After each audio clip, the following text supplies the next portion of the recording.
ನಮಸ್ಕಾರ ಸ್ನೇಹಿತರೆ. ನೀವು ಯಾವಾಗಾದರೂ ಶಿವನ ದೇವಸ್ಥಾನಕ್ಕೆ ಹೋದಾಗ ಕೆಲವರು ಶಿವಲಿಂಗದ ಮುಂದೆ ನಿಂತು 3 ಬಾರಿ ಚಪ್ಪಾಳೆ ತಟ್ಟುವುದನ್ನು ಗಮನಿಸಿದ್ದೀರಾ? ಅದು ಕೇವಲ ಅಭ್ಯಾಸವಾ? ಅಥವಾ ಅದರ ಹಿಂದೆ ಆಧ್ಯಾತ್ಮಿಕ ರಹಸ್ಯವಿದೆಯಾ? ಇವತ್ತು ನಾವು ತಿಳಿದುಕೊಳ್ಳೋಣ. ಶಿವನ ದೇವಸ್ಥಾನದಲ್ಲಿ 3 ಬಾರಿ ಚಪ್ಪಾಳೆ ಯಾಕೆ ತಟ್ಟುತ್ತಾರೆ? ಅದರ ನಂಬಿಕೆ ಮತ್ತು ಅರ್ಥವೇನು? ಶಿವನ ದರ್ಶನದ ಮಹತ್ವ.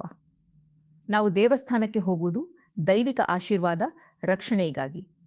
ಶಿವನಿಗೆ ಜಲಾಭಿಷೇಕ, ಹಾಲಾಭಿಷೇಕ ಮಾಡುತ್ತೇವೆ. ಬೆಲ್ಲ, ಬಿಲ್ವಪತ್ರೆ ಅರ್ಪಿಸುತ್ತೇವೆ. ಆದರೆ ಕೆಲವರು ಮಾಡುವ ಈ 3 ಚಪ್ಪಾಳೆ ವಿಶೇಷ ಅರ್ಥ ಹೊಂದಿದೆ. ಮೊದಲ ಚಪ್ಪಾಳೆ ದರ್ಶನ ಸೂಚನೆ. ಮೊದಲ ಚಪ್ಪಾಳೆ ಪ್ರಭು, ನಾನು ಬಂದಿದ್ದೇನೆ ಎಂದು ಹೇಳುವ ಸಂಕೇತ. ದೇವಾಲಯದ ಗಂಟೆ ಬಾರಿಸುವಂತೆ ಇದು ಕೂಡ ನಮ್ಮ ಹಾಜರಾತಿ ತಿಳಿಸುವ ವಿಧಾನ. ನಿನ್ನ ಭಕ್ತನಾಗಿ ನಿನ್ನ ಸನ್ನಿಧಿಯಲ್ಲಿ ನಿಂತಿದ್ದೇನೆ, ನನ್ನನ್ನು ಸ್ವೀಕರಿಸು ಎಂಬ ಭಾವನೆ. ಎರಡನೇ ಚಪ್ಪಾಳೆ ಕೋರಿಕೆ. ಎರಡನೇ ಚಪ್ಪಾಳೆ ನಮ್ಮ ಮನದ ಬೇಡಿಕೆ. ಯಾರಿಗಾದರೂ ಸಂತಾನ ಬೇಕಿರಬಹುದು, ಉದ್ಯೋಗ ಬೇಕಿರಬಹುದು, ಆರೋಗ್ಯ, ಶಾಂತಿ, ದಾಂಪತ್ಯ ಸುಖ. ಶಿವನ ಮುಂದೆ ಮೌನವಾಗಿ ಈ ಬೇಡಿಕೆಗಳನ್ನು ಇಡುವ ಕ್ಷಣವೇ ಎರಡನೇ ಚಪ್ಪಾಳೆ. ಮೂರನೇ ಚಪ್ಪಾಳೆ ಸಂಪೂರ್ಣ ಸಮರ್ಪಣೆ. ಮೂರನೇ ಚಪ್ಪಾಳೆ ಅತ್ಯಂತ ಮಹತ್ವದ್ದು. ನಾನು ಸಂಪೂರ್ಣವಾಗಿ ನಿನಗೆ ಅರ್ಪಿತನು ಎಂಬ ಭಾವನೆ.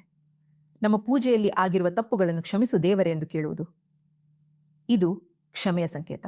ಪೌರಾಣಿಕ ಹಿನ್ನೆಲೆ. ಕಥೆಗಳ ಪ್ರಕಾರ ರಾಮಾಯಣದಲ್ಲಿ ಶ್ರೀರಾಮ ಲಂಕೆಗೆ ಹೋಗುವ ಮುನ್ನ ಸಮುದ್ರ ತೀರದಲ್ಲಿ ಮರಳಿನ ಶಿವಲಿಂಗವನ್ನು ಸ್ಥಾಪಿಸಿ ಪೂಜೆ ಮಾಡಿದನು. ಅಲ್ಲಿ 3 ಬಾರಿ ಚಪ್ಪಾಳೆ ತಟ್ಟಿದನು ಎಂದು ಹೇಳಲಾಗುತ್ತದೆ. ಅವನ ಎದುರಾಳಿ ರಾವಣ ಪರಮಶಿವ ಭಕ್ತನಾಗಿದ್ದನು. ಆದ್ದರಿಂದ ದೈವಿಕ ಅನುಮತಿ ಪಡೆಯಲು ಈ ವಿಧಾನವನ್ನು ಅನುಸರಿಸಿದನು. ಇಂದಿನ ಕಾಲದಲ್ಲಿ ಇದನ್ನು ಮಾಡಬೇಕಾ?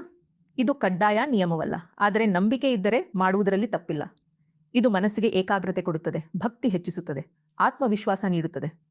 ದೇವಾಲಯಕ್ಕೆ ಹೋಗುವ ಉದ್ದೇಶ ಶಾಂತಿ ಪಡೆಯುವುದು. 3 ಚಪ್ಪಾಳೆ ತಟ್ಟುವುದರಿಂದ ಆ ಶಾಂತಿ ಹೆಚ್ಚಾದರೆ ಅದರಲ್ಲೇನು ತಪ್ಪು? ಅಂತಿಮ ಸಂದೇಶ ಸ್ನೇಹಿತರೆ, ಭಕ್ತಿ ಹೊರಗಿನ ಆಚರಣೆಗಿಂತ ಮನದ ಭಾವನೆ ಮುಖ್ಯ. 3 ಚಪ್ಪಾಳೆ ನಮ್ಮ ಭಕ್ತಿಯ 3 ಹಂತಗಳು: ಹಾಜರಾತಿ, ಬೇಡಿಕೆ, ಸಮರ್ಪಣೆ. ಈ ಮಾಹಿತಿ ನಿಮಗೆ ಇಷ್ಟವಾದರೆ ಲೈಕ್ ಮಾಡಿ, ಶೇರ್ ಮಾಡಿ. Kannada life lessons YouTube channel subscribe ಮಾಡಿ.